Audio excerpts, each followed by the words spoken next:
Hi, everybody. Welcome to another Friday afternoon edition of the Green Rush, the really live business of cannabis talk show on Pro Cannabis Media. I'm Jimmy Young, the founder of Pro Cannabis Media, and we're so happy you've joined us again here on a Friday afternoon. We're out of the New England area, just outside of Boston, well, way outside of Boston, to be honest with you.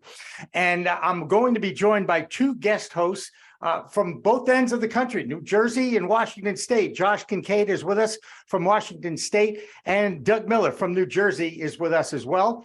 And now joining us in the Zoom room on the really live edition of Green Rush is an old friend of mine named Stephen Werther. He's the principal at the Alternative Compassion Services dispensary, medical dispensary in West Bridge. Are you in West Bridgewater or in Bridgewater, Stephen?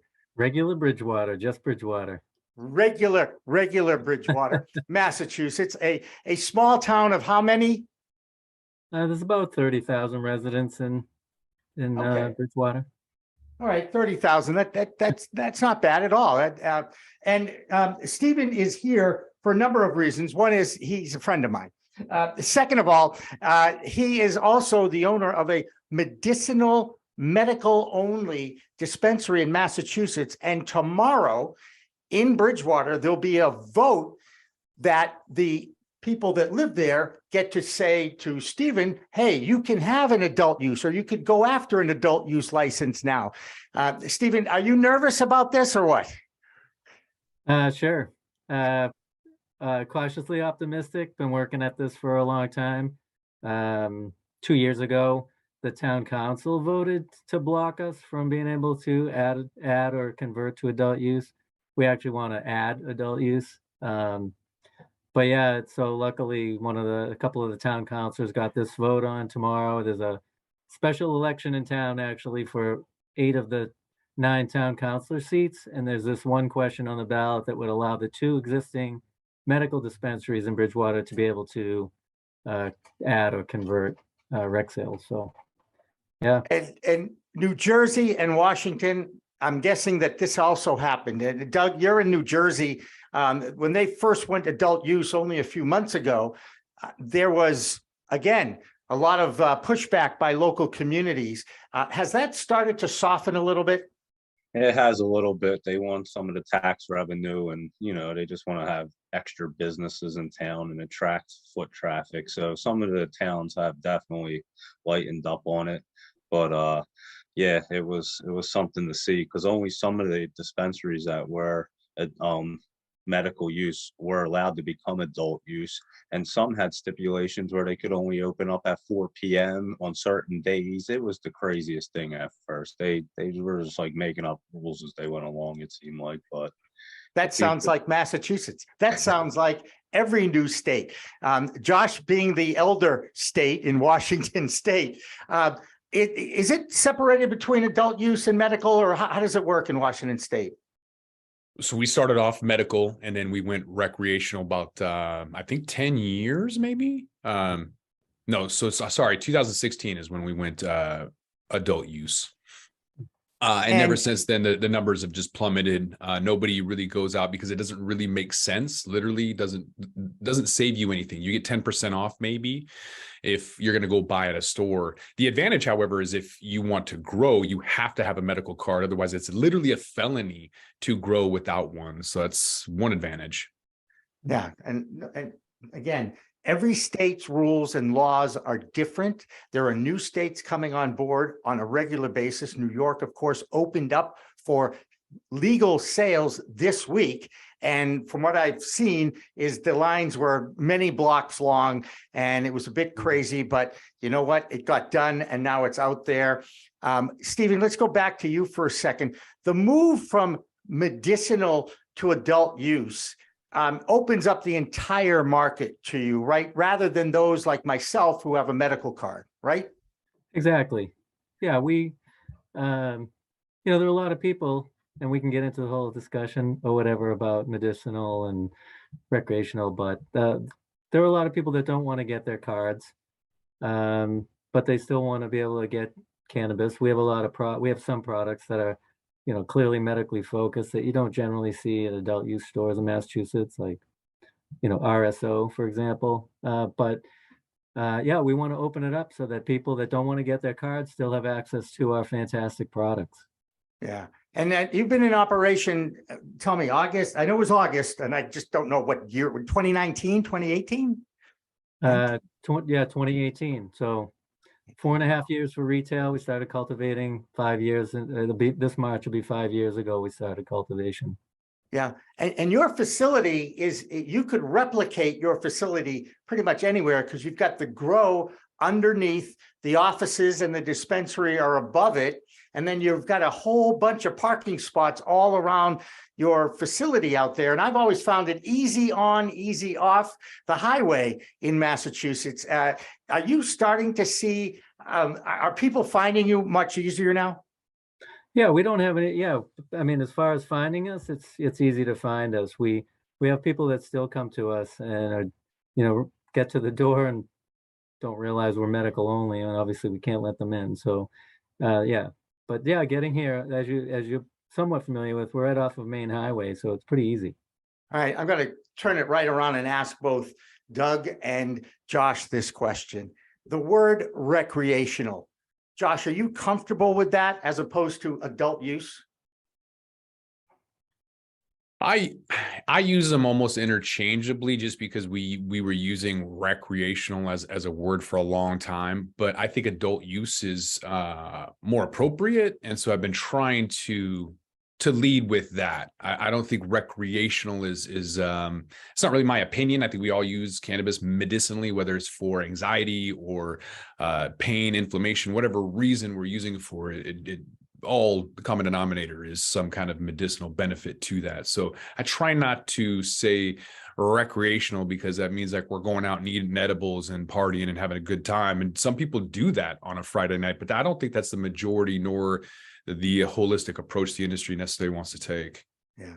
Well, needless to say, none of us on this call are under, and they're not in the 21 to 35-year-old demo, let's just say. Doug, recreational versus adult use in New Jersey, that's the newest state really on the East Coast that is now legal. I mean, Maryland came on board as well recently, but are you comfortable with the word recreational when it's being described as an adult use product? I tend to think if I'm talking to a younger crowd, you use the word recreational, and again, like you were saying, it's more partying for them. They don't really understand everybody the medicinal, and nor do they really need medicinal side when you're in your 20s. And some people do, but as you get to your like 30-year-old market demo and older, yeah, adult use just seems to be the term, and it is. It's just a better term, to be honest with you. It doesn't sound like you're going out to party. Right. And as I keep trying to explain to people, this is a plant medicine.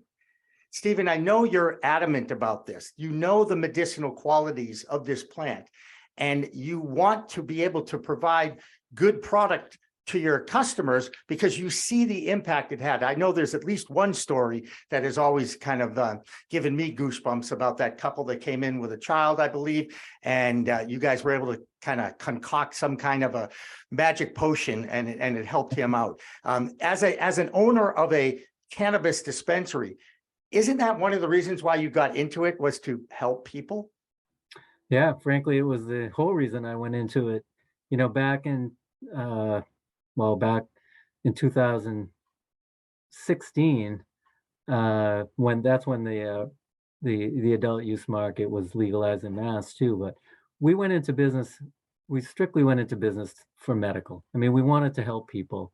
A lot of people got their medical licenses because that gave them first dibs on getting an adult use license. That was never our intention. Our intention was to have a medical facility, and we have helped so many people, including that really young child that you're talking about. It was a very heavy CBD to THC ratioed product per this kid's doctor. But yeah, we've seen a lot of we've helped a lot of people, and that's why I say we want an adult use license, but I really want people that are looking for medical products, focused products to come here. And just if they don't want to get their card, I get that. The state's even considering doing away with the telemedicine that they brought on when COVID hit. And instead of making it easier for people to get their cards, they're going to go back to making it more difficult. We have to have an appointment. So, but yeah, we're focused on medical. And even if we have adult use, we're still going to have our, we don't refer to our dispensary agents as patient care advocates. We don't refer to them as bud tenders. But even on the adult use side, we're going to be training our staff the same way we train the PCAs we have now. And I'm going to ask you. I'm going to ask you a question about the mentality of the consumer who comes in with a medical card to your facility. I know in adult use dispensaries, the buying queue, I guess it would be, is give me the one with the most THC. That seems to be how people buy this product. But as someone who understands the product, it's more than just how much THC, isn't it? It is all about those terpenes that drive the bus. Oh, absolutely. And are they coming in medicinally? Are they looking for the highest THC, or are they looking for answers to an ailment or a condition that they've been diagnosed with?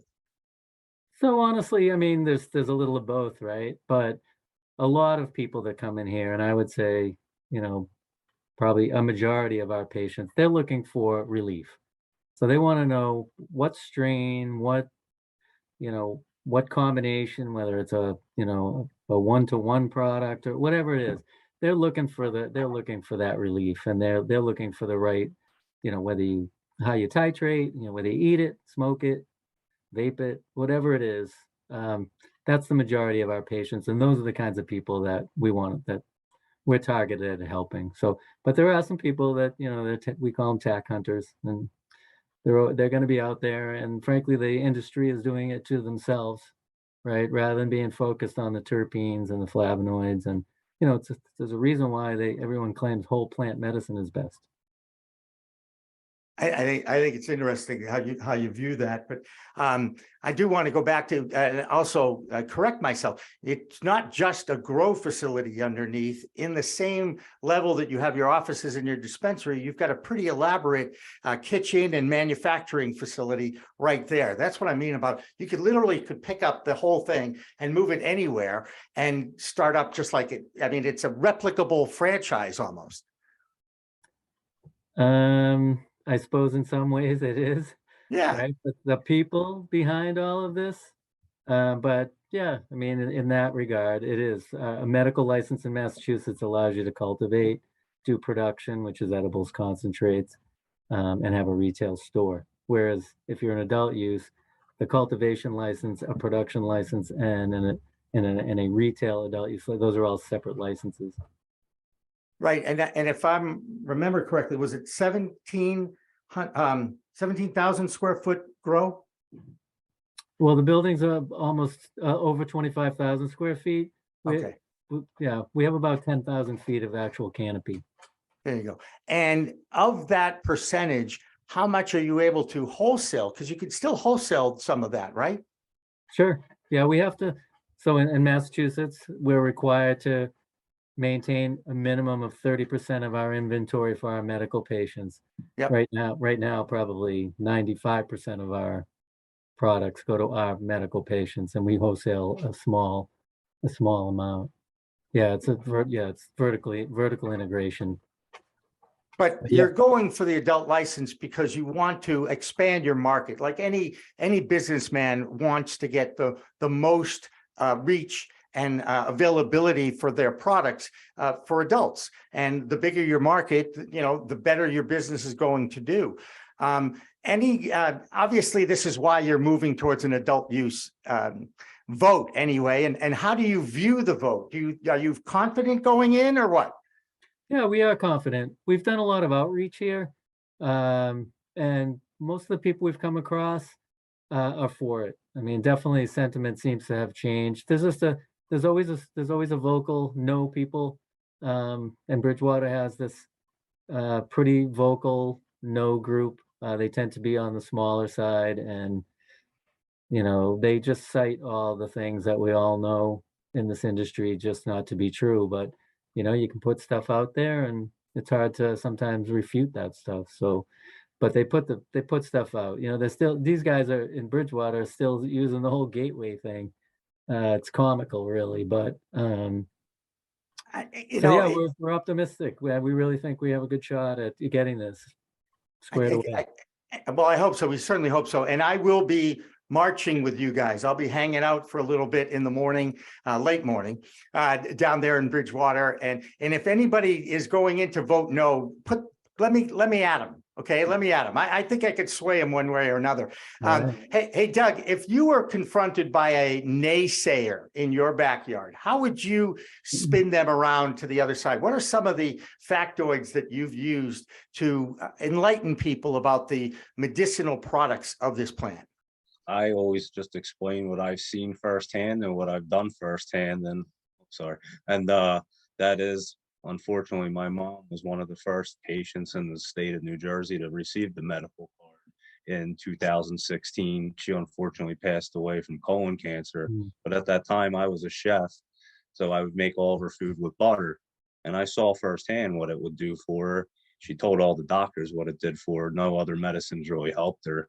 She had a tough time with everything. And unfortunately, she passed, and I just took my knowledge to the next level. I wanted to help more people because I saw what it did. And then I started doing extractions myself and making my own oils and formulas, and to the point where I can stop seizures. I have worked with hundreds of people and stopped seizures all over the country, and work with doctors and teach medical professionals how to properly prescribe medical cannabis. I love the plant. I believe in it, and I've seen what it does, and I know what it does. And when you see doctors that really don't help, they can't help with pharmaceuticals when people get to a certain state, and cannabis can just help people's quality of life. And I always say I don't claim to cure anything, and doctors aren't curing anything either. So let's get it straight. But if you can help somebody's quality of life and extend their life a little longer so that they can enjoy themselves, it's a beautiful thing. And I literally met my business partner that way, helping her grandmother and extending her life. And we became business partners. And you just find some amazing people out there, and you try to help when you can. That's what it's about. Yeah. Hey, another amazing person out there is in Washington State, Josh Kincaid. Josh, if you confront somebody who talks about cannabis as a gateway drug, how do you handle that myth? Oh, I promote cannabis all the time at the gym. I'm at the gym, every morning working out, and the trainers and people look at me weird. Some people are like, oh, hey, I like your shirt, or I like your hat, or whatever. So I'm just out there promoting it. Active cannabis lifestyle right here. Old guy working out, using cannabis.